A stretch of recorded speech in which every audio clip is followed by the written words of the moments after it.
Welcome back to WinAirvideo, in episode 2 of our deep dive into CTC concrete in Windsor's West End. In episode 1, we looked at who's behind this concrete plant on Sandwich Street, how it ties into the Ambassador Bridge owners, and what provincial permits they've already secured. Today, we're asking the big question.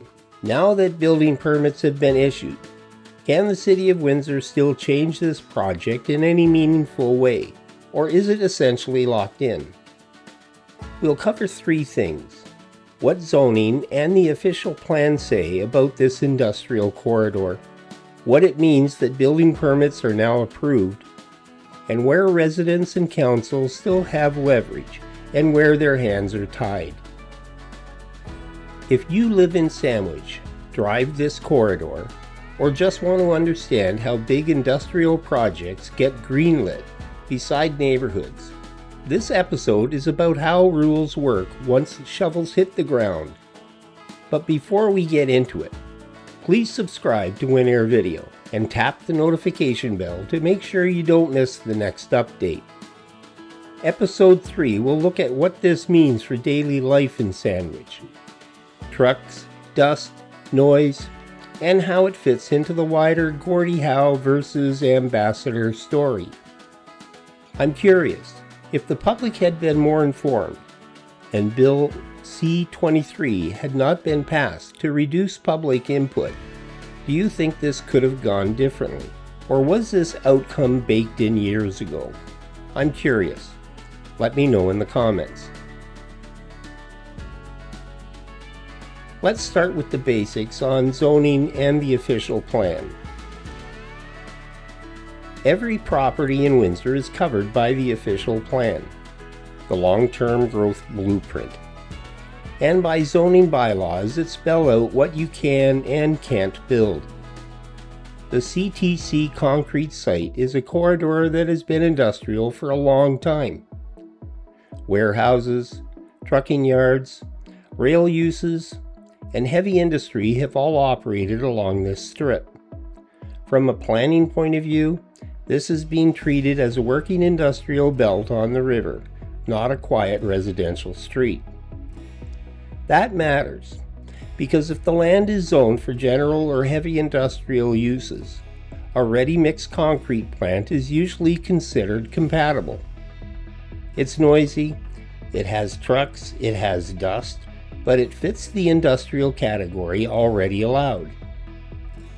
The official plan backs that up by designating the West End Riverfront and Sandwich Street corridor for employment and industrial activity, with policies that try to balance economic use and environmental protection.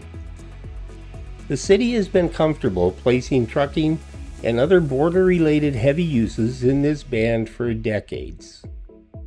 So from a land use perspective, CTC Concrete is not trying to drop a plant into the middle of a low-density residential block. It's a heavy industrial operation in an area the city has historically reserved for exactly that kind of use. That's the starting point at City Hall. On top of that, CTC Concrete already has 2 key provincial approvals: an environmental approval for air and noise, and a permit to take industrial volumes of water for concrete manufacturing. Those approvals say, if you follow these limits and conditions, you're allowed to run this plant in Windsor. They don't replace municipal zoning, but they do mean the province has already decided this kind of operation is acceptable in principle, if it meets the technical standards. That provincial green light narrows the city's room to say no based on broad environmental concerns. Now to the big update: building permits. In Windsor, building permits are about whether structures and installations meet the Ontario Building Code and safety standards, not about debating if the land use is a good idea. For CTC Concrete, building permits cover things like structural design of buildings and silos, foundations, drainage, and stormwater systems, electrical and mechanical installations, and fire safety provisions. By issuing building permits, the city has confirmed that the project fits existing zoning and planning approvals. The technical design meets building code and safety requirements, and construction is legally cleared to proceed. At this stage, the city is not deciding whether the plant should exist. It has already accepted that it can exist under current rules. The building permit process is no longer a veto point once zoning, provincial approvals, and site design are in place. So the city can't block construction that meets zoning, provincial conditions, and the building code, reopen basic land use questions about whether concrete plant belongs in this corridor, or use permits as a backdoor way to outlaw use that's already permitted in the zoning. However, some tools and leverage still exist. First, enforcement and compliance. CTC Concrete must operate within its provincial environmental limits and any municipal conditions within the permits. If dust, noise, or emissions exceed what's allowed, or if stormwater, lighting, or safety measures don't match the approved plans, the city can investigate and enforce. Second, operations and truck routing. Even with approvals in place, there can still be pressure on truck routing, driveway access, and day-to-day operations through agreements, monitoring, and ongoing discussions. Documented complaints and clear data give staff and council more to work with. Third, political and community pressure. Council decisions are political as well as technical.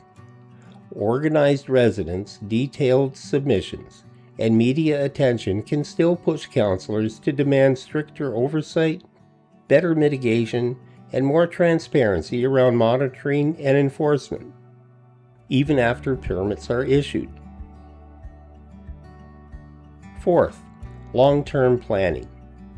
Over time, the official plan and zoning can be changed. If Sandwich residents and their councillors want to shift parts of this corridor away from heavy industry towards more mixed use or community-friendly development, that's a longer-term project.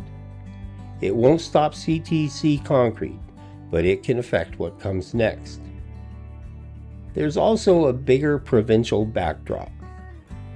Under Premier Ford, changes like Bill 23 have narrowed what site plan control can cover and removed some public meeting requirements to speed up approvals. Across Essex County, that has meant projects move from concept to approval faster. There's often less notice and fewer chances to speak at council, and more decisions happen quietly through technical processes and delegated authority. By the time many neighbors hear about a major project, key approvals can already be in place, which makes it feel like development is happening to the community rather than with it. Even with those limits, it's not completely hopeless.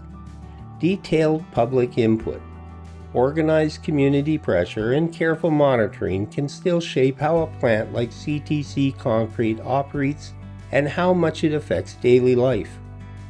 None of these tools flip a switch and stops construction, but they can influence truck routes, dust and noise management, and how quickly problems are dealt with. So here's where things stand. CTC Concrete is a heavy industrial use in a corridor planned and zoned for heavy industry. The province has granted its key environmental and water-taking approvals. The City of Windsor has now issued building permits, which means construction is legally allowed to proceed. Windsor cannot easily say no at this stage. The city's role is shifted from deciding whether the plant can be built to regulating how it's built and how it operates. In Episode 3, we'll move from bylaws to live experience.